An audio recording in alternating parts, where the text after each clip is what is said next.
Eu queria fazer só uma pergunta em relação ao Afeganistão, que acho que envolve um pouco de China, Estados Unidos e também entender como o Brasil está dentro desse contexto. Porque quando teve, vamos dizer assim, essa troca de poder, né, não sei se a palavra certa é essa, mas a gente viu ali uma participação ativa da China, já mostrando uma proximidade do Afeganistão. A gente sabe também que o Afeganistão tem alguns recursos minerais, né, naturais, que poderiam, de certa forma, afetar o Brasil diretamente, mas ontem também o próprio presidente americano, né, deixou bastante claro, não quero uma guerra fria, vou contar com aliados, enfim. Como é que fica China, Estados Unidos e o Brasil também dentro desse contexto, que acho que o Afeganistão é uma peça a mais, né, que surgiu de algum tempo para cá, que talvez possa também atrapalhar um pouco desse contexto geopolítico, né, envolvendo China e Estados Unidos, principalmente o Brasil dentro de todo esse contexto, né? Veja, tem alguns pontos aí, por exemplo, o primeiro ponto, conversando com alguns colegas chineses, ele fala o seguinte, olha, o que não para de aparecer aqui na China, de fato, é a Guerra Fria, né? Mas mostra cada vez mais como os Estados Unidos, o que eles estão falando, tá? Para não falar, acaba roendo corda. Porque mostra ele saindo de Saigon com aquele helicóptero, mostra ele saindo, por exemplo, do noroeste da Síria, deixando os curdos para combaterem com o Estado Islâmico, com a Rússia e com os turcos, e agora mostra ele saindo do Afeganistão com todo mundo saindo. Então o que a China quer mostrar? Tá vendo? Não dá para confiar nos Estados Unidos. E antes dos Estados Unidos já sair do Afeganistão, o ministro das Relações Exteriores da China visitou o Talibã por 2 motivos. Primeiro motivo, existe o estreito, o canal de Wakhan, que é onde você faz a fronteira do Afeganistão com a China. Só que o Afeganistão com a China, a fronteira bate exatamente na província de Xinjiang. Onde é essa província? É onde estão os uigures, os muçulmanos. E eles estão em campos de reeducação. Então, a primeira coisa é, olha, você se mete no teu país e eu me meto no meu país. Você não aceite nenhum refugiado muçulmano, que nós vamos ter boas relações. E, além disso, apesar de eu ter tomado algum calote no Paquistão, a China deve ter pensado, eu tenho um enorme interesse de colocar dinheiro aqui para explorar lítio. Porque lítio, além do cobre, é um importante commodity justamente nessa pegada que o mundo está de climate change. Porque o climate change, o que é? O lítio você acaba usando em bateria, em carro elétrico. Então você tem esse lado da China mostrando. Desde Trump, olha como a China, olha como os Estados Unidos acabam roendo corda. Por quê? O que aconteceu? Isso é fato.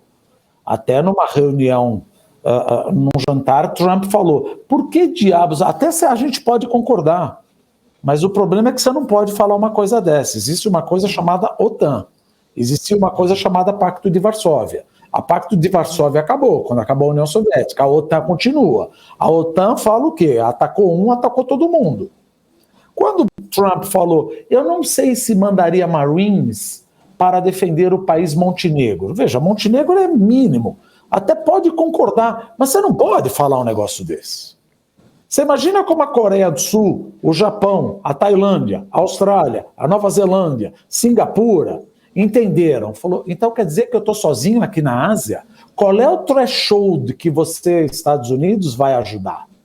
É por número de população? E se Putin resolver, por um acaso, pegar de volta a Lituânia, Letônia e Estônia?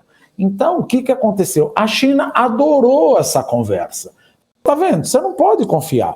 E num jantar, chegou a cobrar, inclusive o Shinzo Abe falou, olha, eu te protejo, mas você tem que pagar. Ótimo, você pode até falar isso, mas não na frente dos holofotes, meu Deus.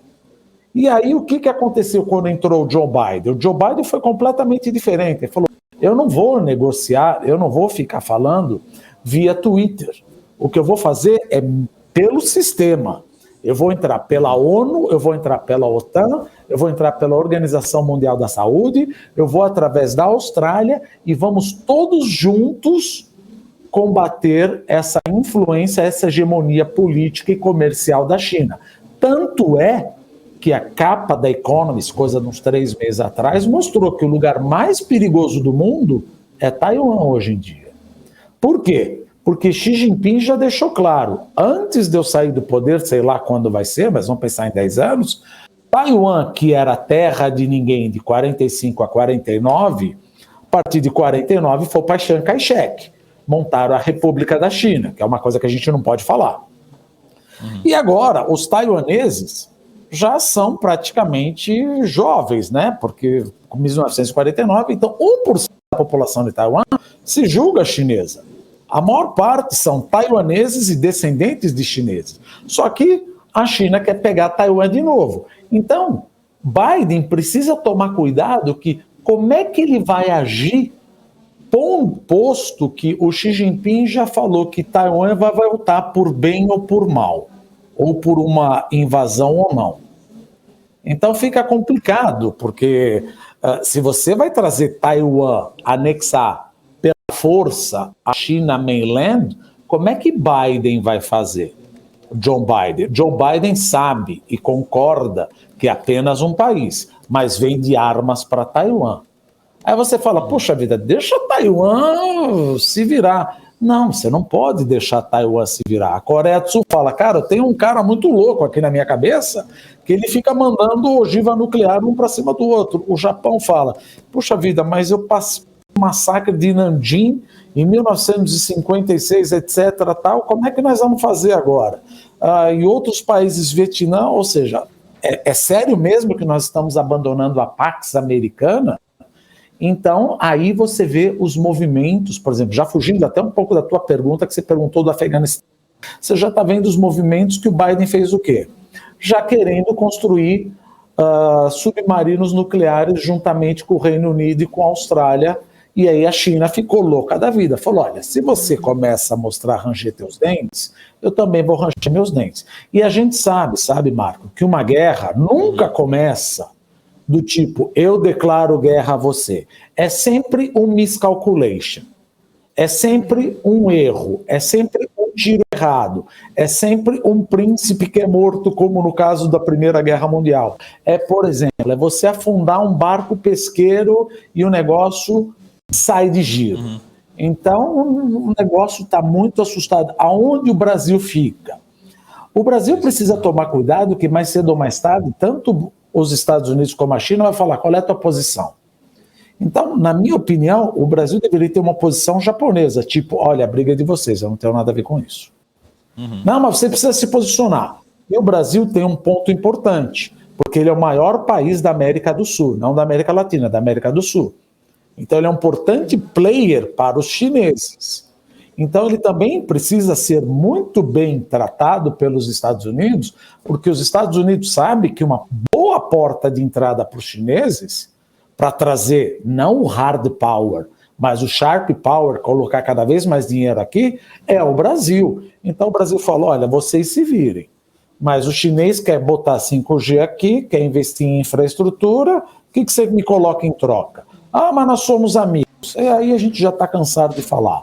Nações não têm amigos, têm interesses. Que porta eu vou fazer? Mas eles vão trazer o comunismo. A China não é comunista. Ela é um capitalismo de Estado. Aí todo mundo vai brigar, você vai ver que eu vou ter haters, mas aí pergunta, como é que nós temos 2 bolsas de valores, Xangai e Shenzhen, onde o market cap delas é de 13 trilhões de dólares. Qual é o market cap da Bolsa da Coreia do Norte, de Pyongyang? Não existe. Qual é o market cap de Cuba? Não existe. Mas por que é o Partido Comunista Chinês? Porque foi um acordo de Deng Xiaoping depois da crise de 1989. É um capitalismo de Estado que o Xi Jinping está querendo estressar cada vez mais, mas não é uma economia central planificada onde a meritocracia não é valorizada. A meritocracia é valorizada e ter lucro é bom, coisa que num país comunista não existe.